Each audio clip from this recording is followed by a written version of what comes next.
At yun mga brother, katatapos na nating tumambay dito sa may Lawit Dila, dito sa pinakababang bahagi ng Lawit Dila, dito sa may Taal Lake. Nakita yung tanawin ng Taal Volcano. At tayo aahon na muli mga brother din eh. Malasalasang umahon din eh mga brother, oh. Kung makikita nyo yan, oh, ang taas, oh. Aahon na tayo mga brother. Diyan ay kayang-kaya ng ating Muse 40. Kayang-kaya ni brother yan. Halos ang haba ng ahon na ito mga brother, no? Yan, kung mapapansin nyo, yan tayo galing kanina. Ganyang katirik kanina, oh, mga brother, oh. Eh, bagong kondisyon yung motor natin, kaya kayang-kaya yan, oh. Bigla kasing garne, oh. Yan. Ang hirap tumigil dito, oh. Ganda sana tumigil, kaso delikado yan. Halos may nagsisilab dito. Nasa paahong bahagi na tayo mga brother din eh. Yan, ahon na ulit. Kita nyo naman ang binaba natin kanina doon. Ayo, may mga nagsisilab dito, oh. Yan, ahon tayo dito mga brother sa Lawit Dila. Na talagang namang napakalalim din.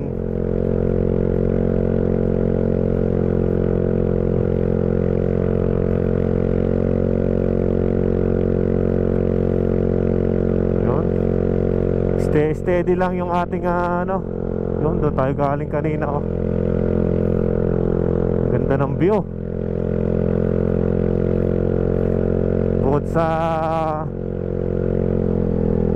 napakalalim dito, kaya walang masyadong tumatambay, oh. Ganda, oh. Ganda dito ng tanawin mga brother. Ayan, oh. Tumigil tayo saglit dito. Ayun, oh, doon tayo galing kanina sa mababang bahaging yun, oh. Yun, kita natin yung mga fish cages.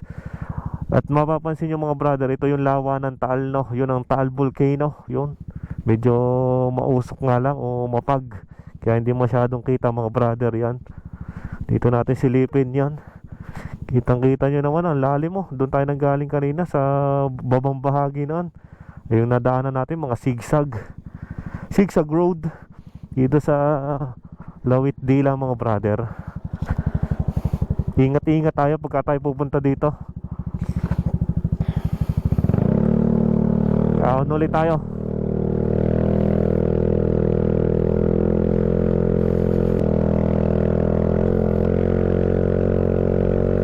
Sarap dun, oh.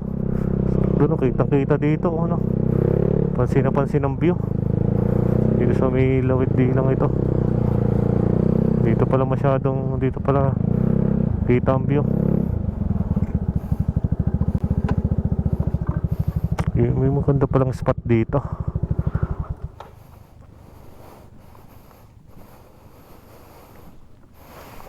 Meron palang magandang tigilan dito mga brother, no? Kung mapapansin nyo dito, meron ditong parang burol, o baka may tambayan dati dito siguro.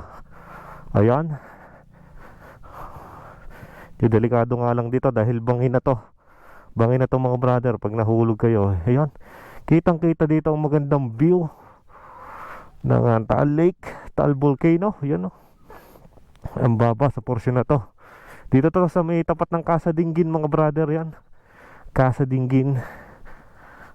Kaya pala isa ito sa pinakamagandang pasyalan itong Casa Dinggin, oh, dahil may solid na view ng Taal Volcano, Taal Lake. Tibay, oh.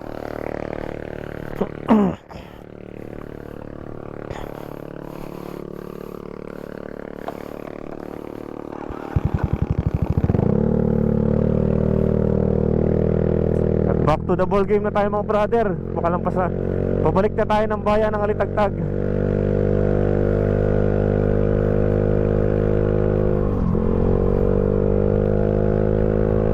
Ng daan dito,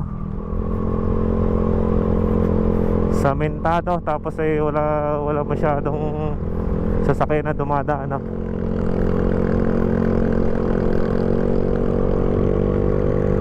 Takbo ng Muse 40.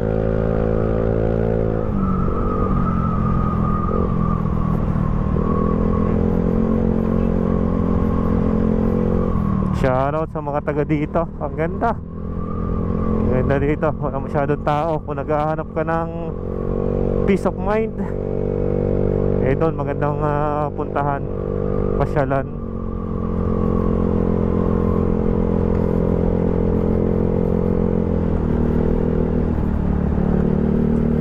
At tayo malapit na umuli doon sa Lapos, ano.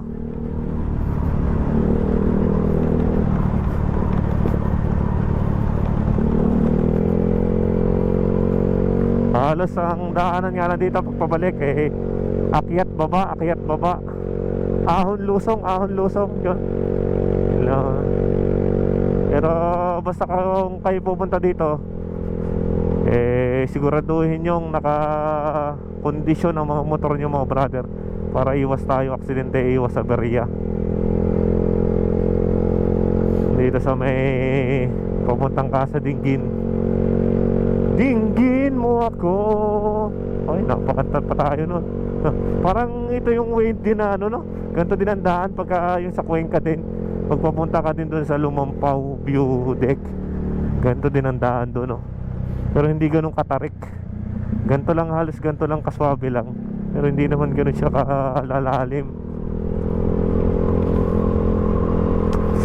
Yan, halos malapit na tayo mga brother, kasi narito na tayo sa magagandang daanan, no? Yan.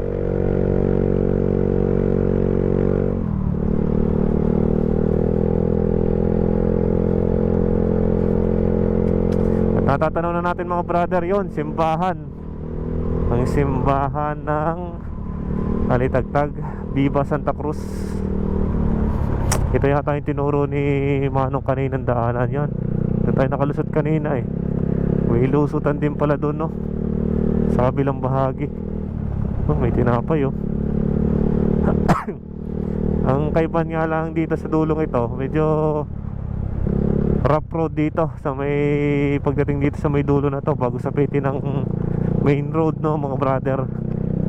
At yun, maraming salamat mga brother sa mga nanood. Keep safe kayo palagi, ride safe. God bless.